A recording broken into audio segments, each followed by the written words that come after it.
Hey everybody, it's me, Andrew. Get out into nature and tune in for yourself. Resonate with the Earth's electromagnetic field via 432 Hertz, the universal frequency. Balance out psychologically and emotionally, and further strengthen your brain and your heart coherence as well. Get a plant based diet going for yourself today and nurture yourself right back into life. We are literally herbivores in nature. Further balance out your physical body's pH level and to get with alkalinity. Then you can generate some static electricity. Send me some love telepathically. Set attention to your mind and set intention to communicate. That is all there is to telepathy. You are now tuning in to great days.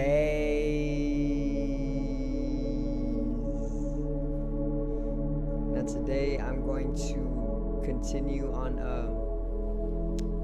a small little mini series that I actually did not decide to be a mini series, but I'm going to do a part 2 on it, which is all about life actually being a video game or even a simulation, holographic of course, and I'm going to go more in depth into how life is actually a video game. So make sure to relax, make sure to get a chair or something, maybe sit on the floor and enjoy what I got to give to you guys. So today's video is life is a video game 2.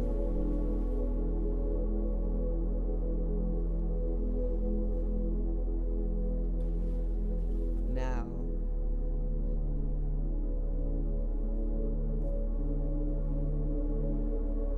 so in the previous life is a video game, it was a mix of motivational, inspirational, and a scientifically evident explanation of how life is a video game. Okay, so I'm basically going to continue off of that same formula and see where we can get with this. So life is literally a video game. To start or to begin, it is literally a video game because when you come to understand the nature of a video game, it is literally no different from our life, okay? And this is quite clear when you realize the nature of a video game once again. And also, we can't truly create something unless we are that ourselves. You know, it's basically like if you are joyful, then you are going to express joy. If you are miserable, you are going to be expressing misery. We would never have been able to create the telephone and all of its convenience and abilities along with it unless we were able to do so in the first place. It's basically fractal in nature, mechanically fractal, of course. And life is literally a video game, okay? Elon Musk once again has said on multiple occasions that life is literally a simulation. There's no difference. And if you go and research the holographic universe, you can understand exactly how all of the universe is literally just a hologram already, okay? So life is a simulation, and it is literally a video game. And in our future, or it doesn't even have to be our future, but there's basically crests and troughs of consciousness where we are heightened in consciousness as a planet, and we are lower in consciousness as a planet. And during these heightened states of consciousness is when we are able to fully understand exactly why life is a video game. And when we are able to realize this and live by it and naturally express this, then it basically makes way for the natural inevitable manifestation of certain mechanics and technologies that allow us to actually transcend a lot of what we thought was, very, very real in life. And it literally just blurs all the edges and all the boundaries, and it makes life much more of a video game. Okay, so we see the metaverse coming out very, very, very soon. In fact, here in 2022 is when the metaverse is going to come out, and they are going to start integrating more of the social interaction with each other in this holographic universe or this virtual universe.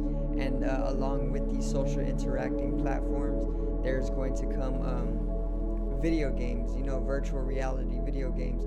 There already are virtual reality video games, but they are going to come to the metaverse, and inevitably we are going to be able to basically dive into the internet virtually, holographically and simulatively, and then we are going to be able to be the characters of the video games that are able to basically be played by us in that manner, and in that way life is a video game, because eventually video games are going to become indistinguishable from our life right now.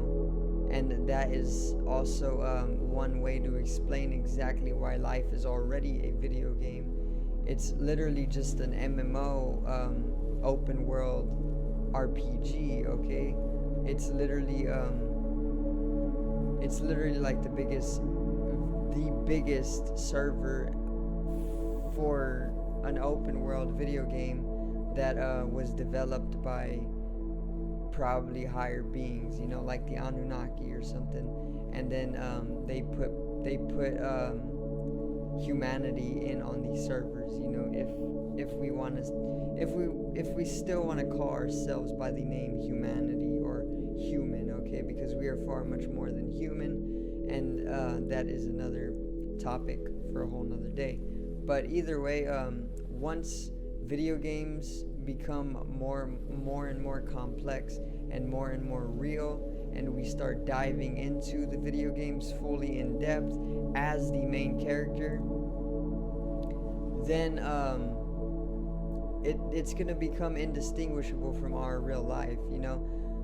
Let's say I wanted to play a video game and I had to put on a VR headset and go into a hypersleep, which is going to come around 2025.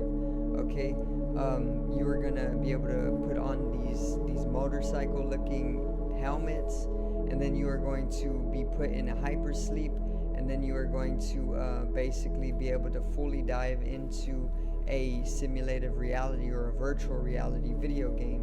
Okay, and it will be literally indistinguishable from your real life. And with that indistinguishable dimension, then it makes way for the understanding and the realization that life is already literally the exact same as that video game that you're diving into. So how do we know that we aren't already within a video game of a simulation genre? Like those simulation games where you just build, and farm and do things like that. You build your community. It's basically this is what life is. Life is literally one of those video games, but we have literally from a higher existence dived into a collective server with higher technologies that actually allowed for a very, very more saturated experience and video game, which is this one, the IRL video game, the real life video game. And now that we are in this server, basically building it as third dimensional beings, it's a third dimensional server, and we are basically all collectively playing on this server together. Okay, but it is already a virtual reality server, so we dove into this with higher technologies than we are using within the server that we are building, and then we are basically repeating what we have already done previously to diving into this third dimensional server to play on it or build it. Okay, so basically it's one of those paradoxes where it's a simulation within a simulation within a simulation, and it's basically like Edgar Allan Poe basically writes about, or creates a poem about life is but a dream within a dream, because this is the nature of existence. Existence is literally eternal in nature. Our life is literally just a dream, and whenever we come to die, there is no death, but it's just a transitioning to the next dream, where we won't remember the previous dream, and then we will live in that dream further, and then again it will come to an end, and then we will be transitioning to another dream for eternity, until we wake up and realize that it is a dream within a dream forever, and then it starts to come to a rise in consciousness. This is exactly what the simulation is as well, or life being a video game. There's simulations within simulations within simulations. It's just the multiverse, and these simulations can correspond to dreams. It's dreams within dreams within dreams, and it's the same thing with the simulation. It's a simulation within a simulation within a simulation, and life is literally no different from a video game. Truly isn't. The people who know this, and they treat life as though they have like 2 more spare lives or 8 extra lives like a cat, are the people who truly prosper in life, because they understand that you need to go into danger in order to get out of your comfort zone and grow, and most people will stay stagnant because they're in fear of losing their life or anything of that extremity. But the truth is that you literally have backup lives, and you should just go about life courageously, like Mario, or even Link from Zelda, or any other video game character whom you wish to be. But yeah, life is very much a video game, and it's literally no hypothetical. It's not a metaphorical topic. It's literally a video game. We are in a simulation. Elon Musk has talked about this multiple different times, and if it is a simulation, then it is no different from a video game. So take charge of your life today, be the main character of your life, and go about doing what you need to do in order to complete or master this video game. Okay, remember to get more health up. What's one thing you need in every single video game? Health. If you don't have health in your video game, you are dead, or you are going to die if you are low in health. So make sure to get your health up and continue to play the video game, and to do what it is that you know that you need to do in order to win the video game. Thank you guys for watching. Hope you enjoyed today's video on Life Being a Video Game Part 2. Subscribe over here to the left of me and help me reach 100 subscribers. Drop a like on the video to the right of me and support the channel once again. Generate some static electricity from the ethereal body, or the spatial body, or even the first layer of the aura. It needs to be strengthened and realized through the collective rise in consciousness. I love you guys. Have a great day, and peace out.